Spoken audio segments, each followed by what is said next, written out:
con relación a las circunstancias agravantes de los tipos penales regulados pues, en los artículos mencionados en esa oportunidad.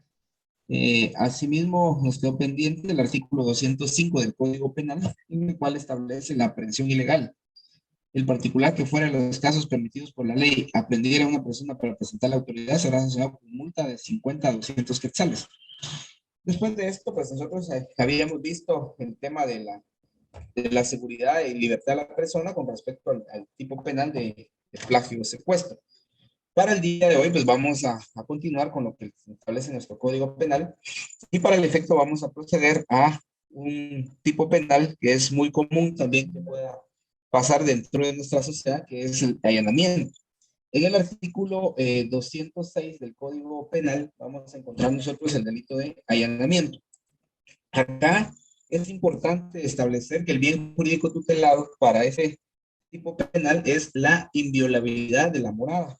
Cuando nosotros hablamos de que cada uno de nosotros, que la Constitución garantiza una seguridad, ¿verdad? En este caso, libertad, igualdad y seguridad de la persona. Esto, al tenor del artículo 206 del Código Penal, pues vamos a encontrar nosotros ahí que este allanamiento de morada está regulado en el 206. Lo que busca es la seguridad, es decir, que cada uno de nosotros, la vivienda, cuando nosotros hablamos de morada en el ámbito legal, pues estamos viendo que es extensiva la palabra con respecto en este caso, ¿verdad? ¿Qué consiste una morada? Consiste en caso de la habitación como tal, la sala, cocina, todas las dependencias, entiendas, una azotea, la escalera de una casa o departamento, dependiendo, así como los garajes de los vehículos, ¿va? Entonces, de esta manera nosotros podemos tener en cuenta qué es lo que constituye la habitación como tal o la casa, algunos denominan la casa o las partes en las cuales son las dependencias la extensivas de la casa, ¿verdad? De esa manera, pues nosotros vemos que la ley establece esa protección.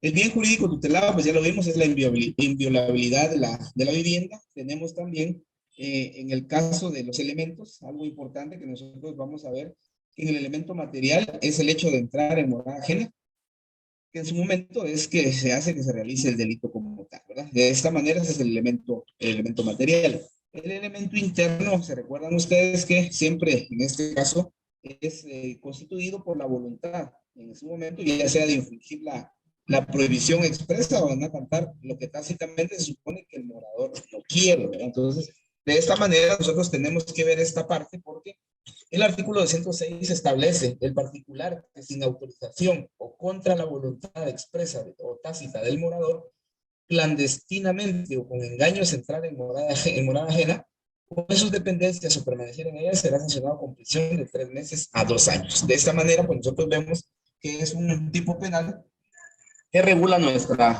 legislación sustantiva penal al efecto de poder tomar en cuenta, ¿verdad? Que la inviolabilidad de esta vivienda o de la morada de cada uno de ustedes, pues lo establece nuestro Código Penal para el efecto de poder brindarle una seguridad a cada uno de ustedes, paz y tranquilidad dentro de sus hogares. Al efecto del artículo 207 del Código Penal, hay una gravación específica. Si los hechos descritos en el artículo anterior se ejecutaran con simulación de autoridad, con armas o con violencia por más de 2 personas, la sanción será de 2 a 4 años de prisión. Esto es importante que cada uno de ustedes lo tenga en cuenta, ¿verdad? A efecto de que cuando va a existir una grabación específica, la misma ley pues establece unos elementos o ciertas circunstancias en cada tipo penal en la cual se pueda dar este tipo de hecho, ¿verdad? Asimismo, encontramos en el artículo 208 las excepciones. Y lo que el artículo 208 establece, pues en este caso, lo dispuesto en los artículos 206 y 436. Muchos de ustedes en su código penal tienen 434. Entonces, por favor, ese artículo 434 que aparece ahí, ustedes hagan el favor de tachar ese 234 y ponerle 434 y ponerle 436, que el artículo 436 de nuestro Código Penal se está refiriendo al allanamiento ilegal. Entonces, por favor, yo necesito que cada uno de ustedes haga esa anotación a su Código Penal, que no es el artículo 434, sino es el 436, tomando en cuenta que el artículo 436 del Código Penal regula otro tipo penal, que es el tipo penal de allanamiento ilegal. El allanamiento ilegal nosotros lo vamos a encontrar en el artículo 436, que establece: el funcionario o empleado público que allanare un domicilio sin las formalidades prescritas por la ley o fuera de los casos que la misma determina, será sancionado con prisión de 1 a 4 años. Entonces, ese artículo 436, por favor, hacen ustedes la integración de norma para poder tener en cuenta cuando en su momento hay casos de excepción. Y el artículo 436 de nuestro Código Penal se refiere a un tipo penal, en este caso, ¿verdad? O algún tipo de concreto, en lo cual el sujeto activo puede ser o tiene que ser un funcionario o un empleado público, ¿verdad? En este sentido, entonces, que ustedes lo tengan en cuenta, toda vez que el bien jurídico tutelado en el allanamiento ilegal se establece que el bien jurídico tutelado es la administración pública, el interés que se está protegiendo por la norma jurídico penal. ¿Alguna duda hasta dónde vamos?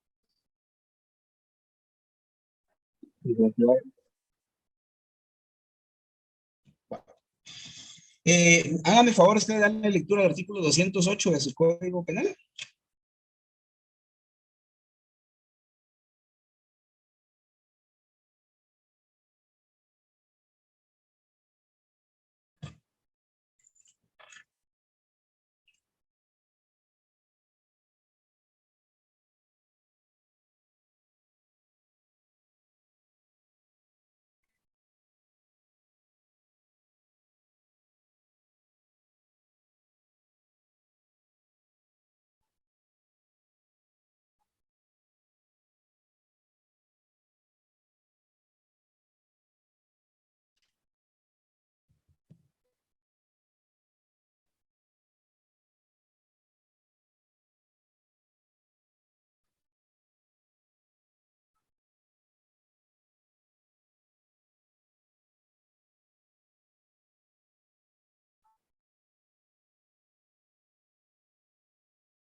Muchas gracias. Entonces, todos por favor en el artículo 4, el 208 del Código Penal, ahí donde dice artículos 206 está bien. El 234 que a la mayoría le parece es 200, es 400, perdón, el donde dice 434, el artículo correspondiente es artículo 436.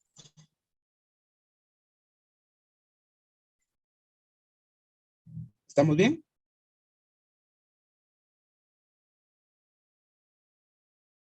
Entonces, algo importante que ustedes deben de manejar. Van a haber tipos penales que corresponden, digamos, a particulares y hay tipos penales que van a corresponder a empleados o funcionarios públicos. Esto ustedes lo tienen que tener en cuenta porque no es lo mismo a que, por ejemplo, a la vivienda de ustedes ingrese una persona particular, a que va a ingresar, por ejemplo, un policía nacional civil en su momento, ¿verdad? Sin una orden de juez, porque en su momento la misma norma, recordarán ustedes que para efectuar un allanamiento correspondiente según nuestra propia constitución, primero, hay ciertos horarios en los cuales se puede ingresar a una vivienda con orden judicial y también hay una, digamos, tiene que existir una circunstancia o a un motivo para llevar a cabo dicho allanamiento. De esta forma, recordarán ustedes el fundamento legal de allanamientos regulados en nuestra Constitución, ¿verdad? Entonces, lo que me interesa es que ustedes puedan tener en cuenta, en primer punto, que toda vivienda es inviolable. ¿Qué significa esto? Que ninguna vivienda puede ser, ninguna persona puede ingresar a una vivienda sin el consentimiento del morador, entiéndase, del dueño de la vivienda, ¿verdad? Entonces, para el efecto, voy a pedirle de favor ahí a Néstor López, por favor, que le dé lectura al artículo 23 de nuestra Constitución Política de la República de Guatemala. ¿Qué artículo dijo, perdón, licenciado? Artículo 23.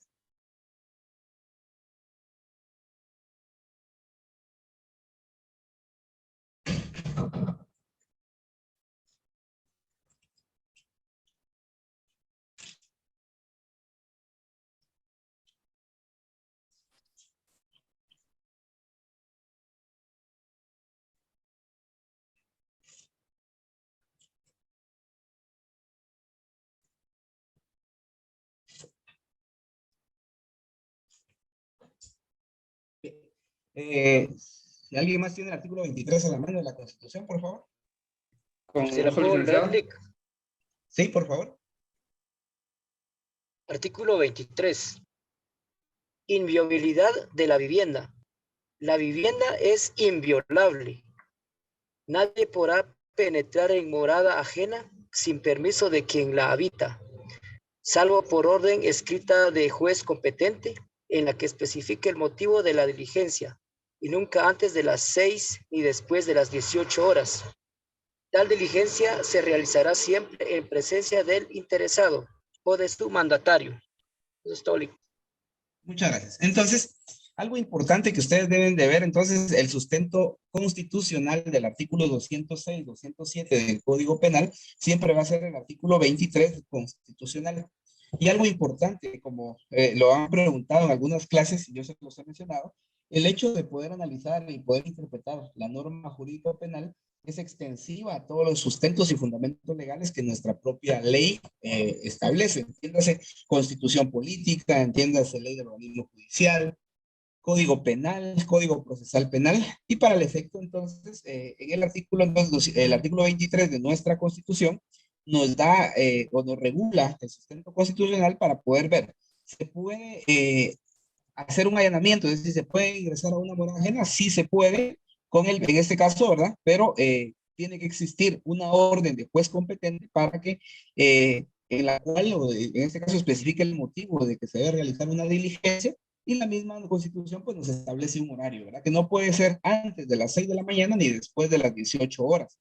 En ese tema, a la par del artículo 23 constitucional, por favor, me hacen el favor de poner ahí o escribir a la par de este artículo 23 de la Constitución, el vehículo propio es una extensión de la vivienda. El vehículo propio es una extensión de la vivienda. Esto a efecto de que muchas personas o algunos estudiantes me han preguntado qué pasa cuando una persona está teniendo relaciones sexuales entre un vehículo y todo lo demás. Entonces yo les decía a ustedes que poco a poco pues vamos a ir viendo algunos asuntos toda vez que los tipos penales llevan un orden. Y entonces no los quiero llevar yo a ustedes en desorden porque en el tema de ver un desorden de preguntas sí lo podemos manejar muy bien. O se maneja muy bien ya cuando existe un estudio más avanzado del ámbito del derecho penal, para efecto de que cada uno de ustedes no se pierda en la secuencia conforme a los bienes jurídicos tutelados que hay y conforme a casos o hechos concretos, ¿verdad? Entonces, y de ahí, por favor, a la par de ese artículo 23 de la Constitución, de una vez anoten ahí, ver artículo 190 del Código Procesal Penal y artículo 187, igual del Código Procesal Penal. Me voy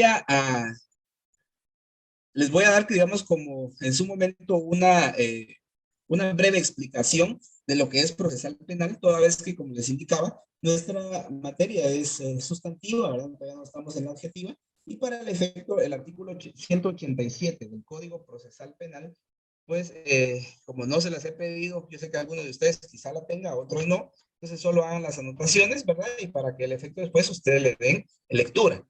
Porque el artículo 187 del Código Procesal Penal establece o tiene, pues, en ese sentido regulado cómo se debe de practicar todos los elementos, digamos, de prueba ya dentro de un proceso penal. Y en el artículo 187 encontramos la inspección y registro. Entonces, esta ley, pues, establece ya el procedimiento que se debe establecer dentro de una investigación como tal. Y el artículo 190 de dicho Código Procesal Penal, pues establece también cuándo se debe realizar un allanamiento dentro de una dependencia cerrada. Y la ley establece que cuando el registro se debe practicar en dependencias cerradas de una morada o de una casa de negocio o en un recinto habitado, se requerirá la orden escrita del juez ante quien dependa el procedimiento o del presidente si se tratara de un tribunal colegiado. Entonces, aquí hay una excepción, el artículo 190 del Código Procesal Penal, pues establece también las excepciones que vamos a ver nosotros ahorita en el artículo 207 del Código Penal, en la cual pues establece cuando, 208, cuando en su momento hay una excepción a la regla, ¿verdad? Es decir, cuando no se considera allanamiento de morada. Entonces, el artículo 208 del Código Penal establece que en su momento no se constituirán, digamos, como allanamientos lo dispuesto en los artículos 206 y 200 y 436, perdón, del Código Penal, que al que entra en morada ajena para evitar un mal grave a sí mismo o a los moradores o de un tercero. Tampoco tiene aplicación respecto a los cafés, cantinas, tabernas, posadas, casas de hospedaje y demás establecimientos similares mientras estuviera abierto al público. Y no estarán comprendidos en esta excepción las habitaciones privadas de los hoteles y demás establecimientos a que se refiere el párrafo anterior que constituyan morada para quien las habita. Entonces, es importante que ustedes manejen todos estos términos legales porque al momento de uno de hacer el análisis e interpretación de la norma, la extensión de la aplicación de la ley, pues es amplia, ¿verdad? Entonces, yo solo me refiero, digamos, al Código Procesal Penal porque es un tipo de procedimiento que se da ya dentro de un proceso penal real, pero que establece dentro de lo que es un allanamiento, ¿verdad? Regulado en los artículos pues, 206, 207 y 208 del Código Penal. Pregunto, ¿alguna duda? Licenciado, perdone, no lo quise interrumpir mientras explicaba, es que me quedé corto donde usted mencionaba el vehículo propio es una extensión. Hasta ahí me quedé, licenciado. De la vivienda. Muy amable, licenciado. A la hora.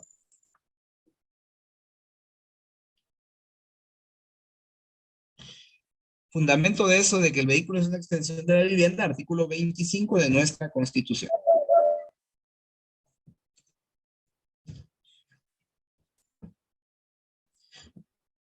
Licenciado, perdone, dijo 23 anteriormente. ¿Es 23 o 25? La inviolabilidad de la vivienda, artículo 23. Ajá. Donde el vehículo es una extensión de la vivienda, fundamento legal de eso, 25 constitucional. Gracias, licenciado. A la orden. De esta manera, pues estamos viendo lo relacionado al allanamiento, ¿verdad? Todos tenemos que manejar bien entonces para el efecto del Código Penal y en su momento, cuando ustedes ya vean materia procesal en el ámbito penal, lo que tienen que ver ustedes siempre tienen que manejar su constitución, por favor, siempre, siempre. La constitución, ya me imagino que a esas alturas por lo menos ya la leyeron algunos 2 o 3 veces para poder, en este caso, aplicarla a materia penal, ¿verdad? Porque materia penal, pues no es solamente que ustedes sepan cuál es el bien jurídico tutelado, cuáles son los elementos materiales, el elemento interno, y sino también tener el sustento de ustedes, tanto constitucional como penal, como procesal penal, para poder argumentar, porque nosotros, pues, o en el caso de ustedes, en muchas manos de ustedes va a estar digamos, la libertad de una persona, ¿verdad? Para poder, en este caso, sustentar ustedes una tesis, ya sea acusatoria o de defensa, ¿verdad? O en su momento también como directores dentro de un proceso penal, cuando estén, en este caso, ustedes como querellantes, ¿verdad? Eso es importante que ustedes siempre lo manejen. Si no tienen dudas, pues vamos a pasar a los otros tipos penales, ¿verdad? Pasamos al siguiente, que es la sustracción de menores. El artículo 209 del Código Penal establece sustracción propia. Quien sustrajere a un menor de 12 años de edad o un incapaz del poder de sus padres, tutor o persona encargada del mismo y que lo retuviere contra la voluntad de estos, será sancionado con prisión de 1 a 3 años. La misma pena se aplicará si el menor tuviere más de 12 años de edad y no mediare consentimiento de su padre. La pena a imponer será de 6 meses a 2 años si el menor de más de 12 años de edad hubiere prestado consentimiento. En este caso, pues sí, la ley regula en el sentido, ¿verdad? La sustracción de menores. En algunos casos, pues ustedes han escuchado, ¿verdad? A veces alguna sustracción de menores, siempre y cuando debe existir ese tipo penal, que si lo notan ustedes, es similar en su momento, ¿verdad? Al delito de plagio o secuestro. Sin embargo, en el tema de la sustracción, a veces existe porque en algunos hogares se da que papá, mamá, hay un pequeño inconveniente con el adolescente, porque al final, pues en un momento dado ya son adolescentes cuando son mayores de 12 años, y de esa manera a veces los adolescentes se van de su casa, ¿verdad? Y podría encuadrarse entre una sustracción. Sin embargo, a veces son los mismos menores los que toman la decisión de irse Y eso también ustedes lo tienen que manejar porque dentro de un proceso legal hay cierta edad para poder presentar a una persona ante un órgano jurisdiccional para que rinda su declaración, ¿verdad? O su testimonio, dependiendo si es pasivo o es activo de un hecho considerado ilícito y de esa manera, pues, tener en cuenta. El artículo 210 establece la sustracción impropia. Quien hallándose encargado de la persona de un menor no lo presentare a sus padres o guardadores ni diera razón satisfactoria de su desaparición, será sancionado con prisión de 1 a 3 años. Cuando una sustracción es agravada, en caso de desaparición del sustraído, si los responsables no probaren el paradero de la víctima o que su muerte o desaparición se debió a causas ajenas a la sustracción, serán sancionados con prisión de 6 meses a 12 años. Perdón, de 6 a 12 años. Sin embargo, la persona sustraída fuera encontrada, la pena se reducirá en la forma que corresponde mediante recurso de revisión. El siguiente, 212 del Código Penal, la inducción al abandono del hogar. Quien indujere a un menor de edad, pero ya mayor de 10 años, a que abandone la casa de sus padres, guardadores o encargados de su persona, será sancionado con prisión de 6 meses a 2 años. Y el 213 del Código Penal, entrega indebida de un menor. Quien teniendo a su cargo la crianza o educación de un menor de edad, lo entregare a un establecimiento público o a otra persona sin anuencia de quien se le hubiere confiado o de la autoridad en su defecto, será sancionado con multa de 100 a 500 quetzales. Esto es importante que ustedes lo manejen. Al final, pues estos tipos penales, ustedes ven, y en su momento van a ustedes a analizar también que dentro del Código Penal hay tipos penales, digamos, o delitos, como alguna doctrina lo establece, delitos graves, delitos menos graves, ¿verdad? Y en este caso algunos que se consideran crímenes. Esto va a depender del tipo de pena y también el grado de participación. Muchos delitos, y cuando ustedes van a ir analizando el Código Penal, con cada tipo penal que nosotros vamos analizando, pues ustedes tienen que tener siempre en cuenta que muchos de ellos son considerados dolosos, es decir, existe el dolo en ellos, pero a veces el dolo no es de gran magnitud. Siempre va a existir un tipo de intención dentro de la clasificación de los tipos penales como crímenes, delitos graves y delitos menos graves, se van a regular dependiendo la pena y dependiendo el tipo penal. ¿Qué significa esto? Ya cuando ustedes van a ejercer el derecho penal como tal, en algunos casos ustedes van a decir, este es un delito menos grave, ¿verdad? Por ejemplo, una sustracción de menores. Pero si a ustedes le dicen es un secuestro, ya tienen que tener ustedes pues ese grado de interpretación de la norma para saber cuándo un tipo penal es grave y cuándo un tipo penal es menos grave. Por ejemplo, una lesión es culposa, ya uno sabe que es un delito, que existe culpa en su momento en alguna persona, pero bajo ciertos lineamientos que es, no, la pena no es tan grave, ¿verdad? Y por lo tanto, entonces, ya uno sabe que también existen ciertas medidas o ciertos sustitutivos penales o ciertas, en este caso, medidas alternas para poder resolver un problema. Si hablamos de un asesinato, si hablamos de un femicidio, ¿verdad? Entonces ya en la misma norma, y ustedes también tienen esa capacidad de poder saber cuándo en su momento, pues la pena va a ser alta y las consecuencias, porque va a estar en juego siempre la libertad de una persona por haber lesionado un bien jurídico tutelar, ¿verdad? Todo tipo penal tiene que lesionar un bien jurídico tutelar. Porque sabemos que hay delitos o hay tipos penales que no son considerados delitos porque no tienen una pena. No sé si hay alguna duda hasta el momento. Licenciado, disculpe, yo sí tengo una duda en el 212. ¿Qué diferencia haría si es menor de 10 años a que sea mayor de 10 años? La ley lo que regula era lo que yo les decía. En la ley tenemos que ver primero el tipo penal. El tipo penal o la misma norma nos va a regular cuándo se tiene que graduar o cuándo va a encuadrarse la conducta en un tipo penal como tal, dependiendo de la edad de la víctima. Por ejemplo, el artículo 212 establece quien indujere a un menor de edad, pero mayor a 10 años, a que abandonare la casa de sus padres. Aquí nos establece entonces, para que me apliquen este tipo penal de la inducción al abandono del hogar, el menor de edad tiene que tener más de 10 años. Si tuviera menos de 10 años, ¿qué pasa?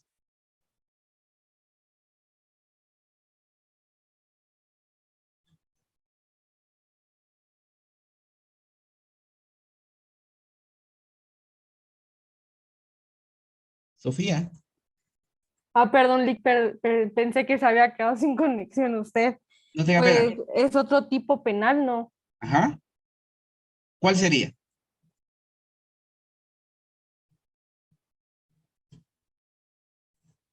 Tal vez agravada, ¿no? ¿Perdón? Sustracción agravada, ¿Por qué? porque tal vez porque los responsables que serían los papás, si la víctima no aparece o no dan con el paradero, Ujú.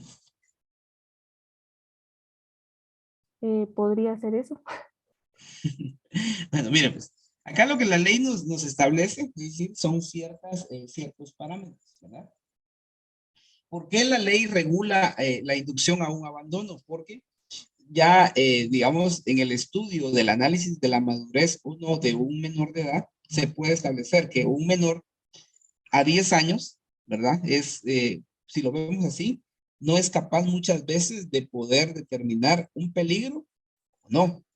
Cuando la persona ya tiene más de 10 años, ya el discernimiento de un niño, ¿verdad? Los que tienen, cada uno de nosotros tenemos, o sea, hermanos, hijos o familiares, ¿verdad? Y uno va viendo los cambios en los niños, la etapa de cada persona, la evolución, ¿verdad? Entonces, de esta manera nosotros, yo se los decía anteriormente, como profesionales, nosotros nos tenemos que basar a un hecho real.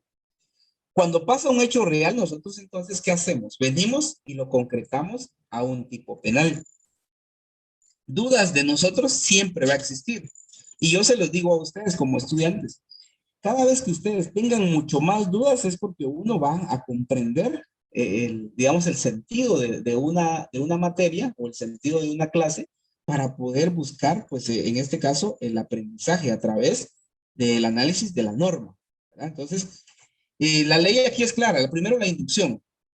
Nos está hablando de sustracción de menores y retomando otra vez para que no quede duda en el caso de la edad. Después le doy la palabra a Irwin. El artículo 209, primero está la sustracción propia.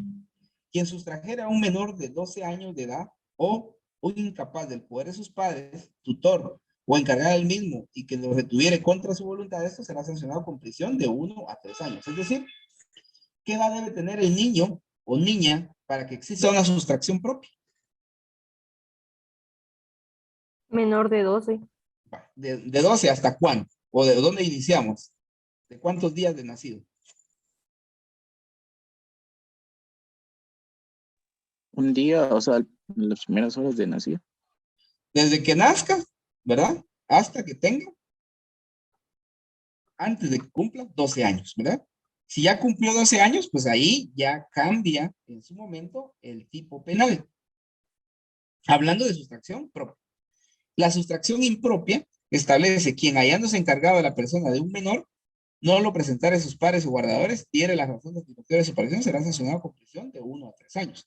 El artículo 210 no nos da una edad, solo nos establece un menor. En Guatemala, ¿a quién se le consideran menores de edad? A los menores de 14 años.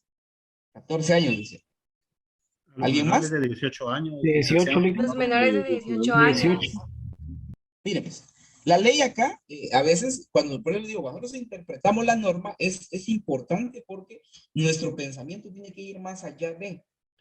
En Guatemala se considera menor a una persona menor de 13 años, según la ley de protección integral de la niñez y adolescencia, la famosa ley PINA.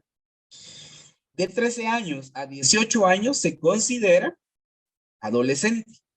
Según nuestra constitución, ¿hasta qué edad se considera menor de edad una persona?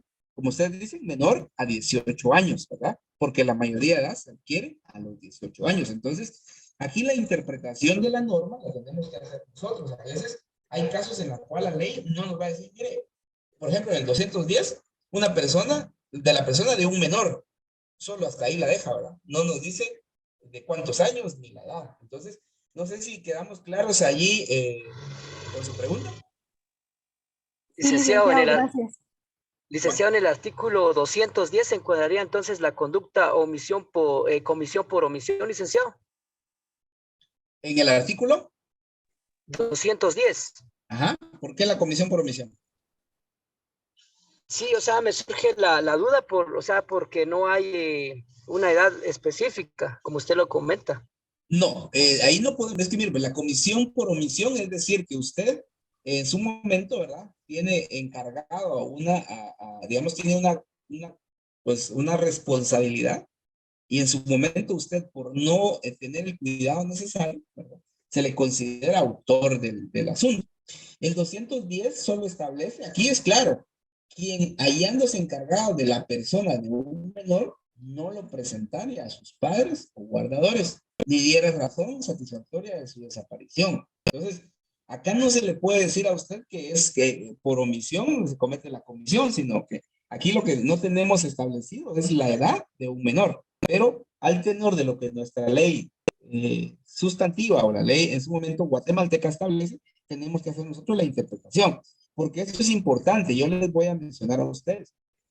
Ya me voy a salir ahorita del penal y me voy a ir a procesal penal. En procesal penal, la ley penal, la misma norma, pues establece, ¿verdad?, que la ley penal no tiene que ser extensiva, digamos, su análisis. Pero a veces el complemento con otras normativas sí es permitido según la propia ley, ¿verdad? Entonces, bueno, digo, ahorita me salgo un poco del tema, me salgo un poco de penal 1 para poder decirles que la ley en su momento sí se puede analizar, ¿verdad? Un poco extensiva, pero es para la interpretación de la norma en aquellos casos en que la misma ley pues no es clara, ¿verdad? No sé si estamos ahí, Oscar. Sí, licenciado, entendido. Gracias, muy amable. Por favor, Irving. Gracias, Lick. Bueno, estaba leyendo y, bueno, según yo, la sustracción y el secuestro tienen cosas similares, ¿verdad? Pero me surge la duda entre sustracción propia y el secuestro, por decirlo así, la única diferencia sería que en el secuestro eh, se pide una recompensa para regresar a la persona, ¿verdad? ¿No? Sí. Ah, ok. En este caso, por lo común, ya dentro del ámbito, yo el día anterior, recuerdan que les expliqué que en el caso del segundo párrafo del Código Penal, establecía en el segundo párrafo, perdón, del artículo del plagio secuestro, en el artículo 201, en el segundo párrafo, o para algunos tercero, ¿verdad? Establecía que igualmente incurriría en la comisión del delito de plagio quien amenazara de manera inminente o privara de su libertad a otra persona contra su voluntad, independientemente del tiempo que dure dicha privación o lo privara de sus derechos de locomoción, con riesgo para la vida o bienes del mismo. Algo importante que ustedes deben de manejar, el plagio o secuestro, indistintamente la modalidad o la forma que se dé, por lo común la persona que va a aprender o que le va a privar la libertad de locomoción a otra, cuando se da el delito de plagio o secuestro, por lo común, ya en la práctica, ¿verdad? Según lo que la norma establece, pero ya en la práctica, es que en su momento se pide un canje o se pide un rescate, digamos, o se pide una cantidad de dinero a efecto de que puedan liberar a la persona. Y muchas veces, en la mayoría de casos, ¿verdad? De secuestro, plagio secuestro, lo que existe es el asesinato de la persona, ¿verdad? Entonces, ahí ya se dan otros elementos. Y en el tanto de la sustracción de menores, yo les digo, la sustracción de menores en la actualidad se da, sí se da, solo que ahí los elementos y las circunstancias, pues, varían. ¿Por qué? Porque muchas veces esa sustracción de menores se da por amigos, por familiares, ¿verdad? O conocidos de las personas, y en sí, a veces no es una sustracción como tal. Por eso les decía, ustedes el dolo ya tienen que analizarlo bien. Recordarán ustedes que cuando vimos el repaso general de materia penal, de penal 1, digamos que vimos el repaso general, hablábamos de que en el sentido del dolo puede haber un dolo directo, un dolo eventual, un dolo indirecto, porque va a depender mucho de las circunstancias del hecho. Y por lo común, en el caso de niños o menores de edad o adolescentes, se da que puede existir una sustracción si lo vemos al tenor de la norma, pero en la práctica lo que se da es que a veces no quieren estar con mamá o papá por la etapa de la rebeldía de los adolescentes o de los niños. Entonces, cuando no se tiene un control es cuando se pueda dar. Y como les decía, por lo común estos tipos penales ya en la práctica son pocos los que llegan a un proceso penal o pueden estar ligados, porque a veces hay alternativas para poder terminar esto cuando existe el consentimiento y declaración del niño o adolescente, porque ellos en su momento, pues ya en su declaración o al momento de prestar la misma ante una autoridad, pues logran determinar de que lo que existió al final, pues fue una rebeldía y yo me fui a la casa de mi amigo, a mi amiga, o de mi tía, o de alguien conocido, ¿verdad? Entonces, se descarta. Por eso lo estamos viendo acá, pero en sí, esa sustracción de menores dentro del ámbito legal, muchas veces sí se da cuando a veces raptan a un menor de edad, pero ahí además nos vamos a aplicar un secuestro o en su momento una trata de personas, dependiendo por qué motivo se da. A veces hay menores, me imagino que ustedes a veces se han llevado a algún niño, ya sea su sobrino, primo, un hermano, algún lado, y a veces lo van a esconder en alguna forma por algún motivo, ¿verdad? Pero al final, en sí, el hecho concreto, pues no se concreta porque hay algún motivo, a veces familiar o algún tipo de problemas familiares, y lo que hacen a veces es sacar a los niños. ¿Se encuadra dentro de lo que es la norma? Sí se encuadra, pero que se aplique en la realidad, no. Entonces, no sé si estamos ahí. Ya me quedó claro, gracias, Lick. Bueno, vamos a avanzar entonces. En el caso de otros tipos penales, procedemos al artículo 214 del Código Penal respecto a la coacción. Dice, quien sin estar legítimamente autorizado mediante procedimiento violento, intimidatorio o en cualquier forma compela a otro, obliga a este para que haga o deje de hacer lo que la ley no le prohíbe, efectúe o consienta lo que no quiere, o que tolere lo que otra persona lo haga, sea justo o no, será sancionado con prisión de 6 meses a 2 años. La coacción como tal, en la práctica o en la vida real, pues casi que no se da, ¿verdad? Porque si a ustedes les dicen que hagan algo y ustedes saben que es algo ilícito o algo ilegal, por lo común la persona no lo hace. Esto les decía yo porque a veces dentro de una coacción yo los puedo coaccionar a algo, pero aquí es importante. Cuando a ustedes empiezan, por ejemplo, a decirles ciertas cosas por medio de teléfono, por medio de llamada, pero si les piden a ustedes una cantidad de dinero, por ejemplo, a cambio de que no les hagan daño o cambio de cuestiones, ya no encuadraría como una coacción, sino ahí ya nos vamos a un tipo penal que lo vamos a ver más adelante, que es el tipo penal de extorsión, ¿verdad? Ese tipo penal de extorsión ya lo tenemos nosotros regulados en nuestra propia norma del jurídico penal, pero que ya encuadra dentro de otro tipo penal. Entonces, el delito de coacción lo vamos a dejar ahí, no hay mayor, digamos, en la práctica no es muy común. El delito que vamos a ver así, el siguiente, que este sí es común, es frecuente en nuestro medio, que es el tipo penal de amenazas. Y aquí la ley establece, quien amenazare a otro con causar al mismo o a sus parientes dentro de los grados de ley en su persona, honra o propiedad, un mal que constituya o no delito será sancionado con prisión de 6 meses a 3 años. Comentarles, el delito de amenazas es muy frecuente y es muy común en nuestro medio. Acá es importante que ustedes vean, quien amenazare, ahora con causar al mismo o a sus parientes dentro de los grados de ley en su persona, honra o propiedad, un mal que constituya o no delito.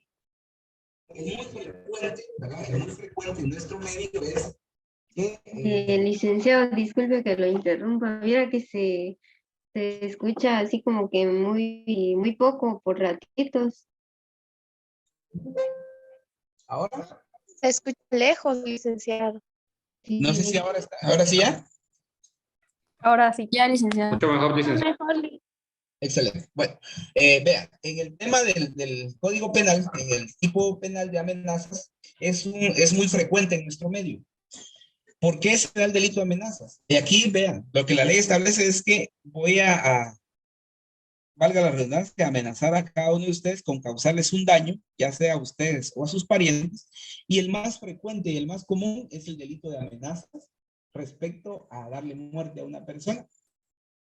Si con ustedes tengo un problema, ¿verdad? Un problema, cualquier problema que se dé, y les voy a decir, miren, si usted tal y tal cosa, lo voy a matar, ¿verdad? Eso es lo común en nuestra práctica, que este tipo penal de amenaza sí se da, es decir, como que el sujeto activo menciona o exterioriza una conducta, pero solamente dicha, sino no ejecuta la acción, sino solamente manifiesta que yo lo voy a matar o los voy a matar a usted o voy a matar a su hijo, ¿verdad? Entonces, allí digamos, se encuadra el delito de amenazas en la cual no existe una vulneración a un bien jurídico tutelado, digamos, acá les voy a explicar ya, y me salgo ya de un contexto que no lo hemos visto, sino hasta ahorita lo vamos a ver, que hay delitos penales, y así le denominan a veces en la doctrina, que son materiales, es decir, se materializa la acción sobre una persona. Entiéndase,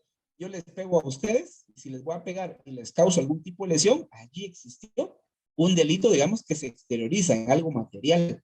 Pero hay tipos penales, como el delito de amenaza, que este tipo penal no se materializa, es inmaterial, pero que sí, en su momento, constituye un delito, porque yo voy a manifestar que los voy a matar, es decir, solamente manifiesto, pero al manifestar mi pensar, mi elemento interno, digamos, no se constituye como algo material porque no ejecuto una acción que constituya un mal grave o un objeto que cambie un objeto material, como lo es el cuerpo de la víctima. Porque si yo en vez de decirlos, acciono un arma, cualquier tipo de arma que sea, y les causo lesiones, ya no sería amenazas. O si les causo la muerte, tampoco sería amenaza, sino ya nos encuadramos en otro tipo penal. Entonces, yo les digo el día de hoy, no sé si queda claro que hay delitos o hay tipos penales que son inmateriales, es decir, no existe o no modifica el mundo exterior. No sé si me captan esa parte.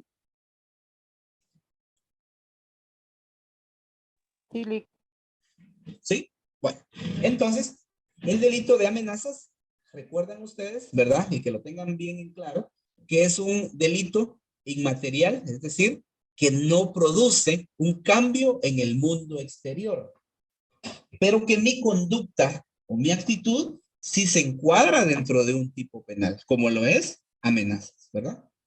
Y las amenazas sí son muy frecuentes. Entonces, por favor, ahí en el delito de amenazas, pónganle que es un delito inmaterial, porque no modifica el mundo exterior.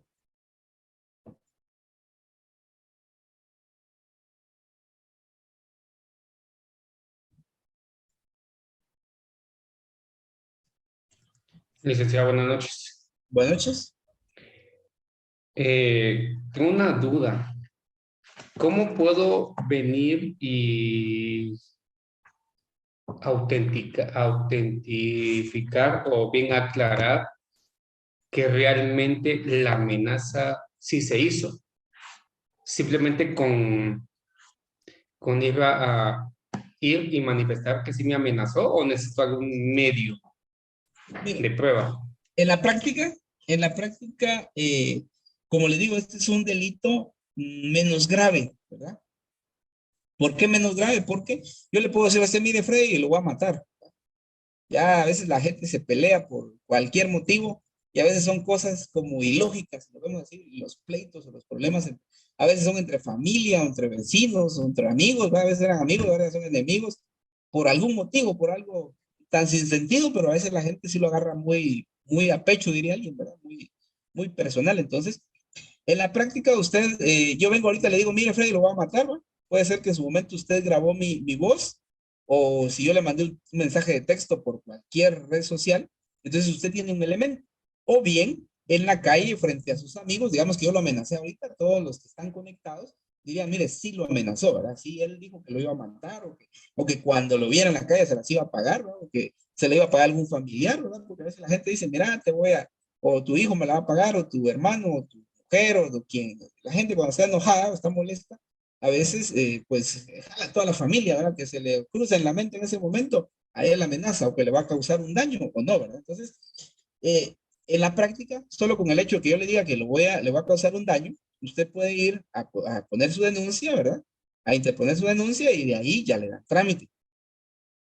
Probarlo en la práctica, ¿verdad? Lo que hacen por medio a veces son los juzgados de paz, ahora en las fiscalías municipales, porque ya la mayoría de municipios tiene una fiscalía municipal, en la cual pues lo que buscan acá es tratar de resolver ese hecho a través de una medida, ¿verdad? Es decir, a veces son ciertas medidas que se ponen entre ambos, porque por lo común, comentarles a ustedes, ya en la práctica, las personas no se dejan, si lo vemos así, como por instinto natural, nosotros los seres humanos somos similares a cualquier otro ser viviente. Ustedes vean un ser viviente, vean un perro, ¿ah? Por ejemplo, un perro o una gallina o un gallo, si alguien otro animalito de la misma naturaleza le pega o de la misma especie, pues por lo común reaccionan. Y nosotros como humanos tendemos a ser igual, ¿verdad? Sobre una acción, nosotros tenemos una reacción.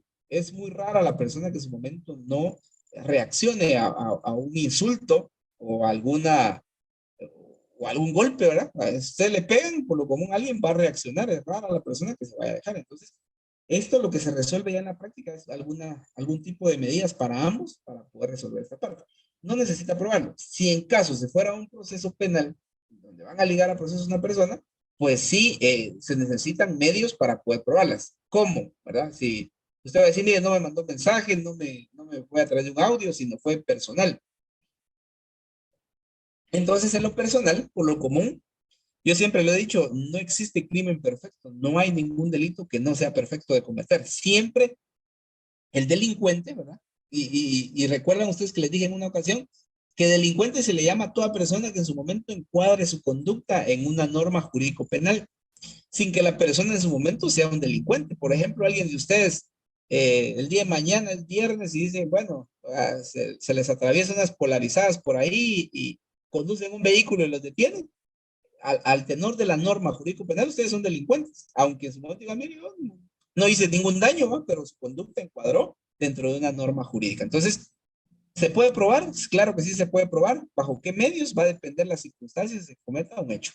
En este caso, amenazas, en qué lugar fue, si habían más personas, no habían más personas, si existe algún tipo de grabación, algún testigo, ¿verdad? Siempre va a existir algún elemento, solo que va a depender de las circunstancias concretas.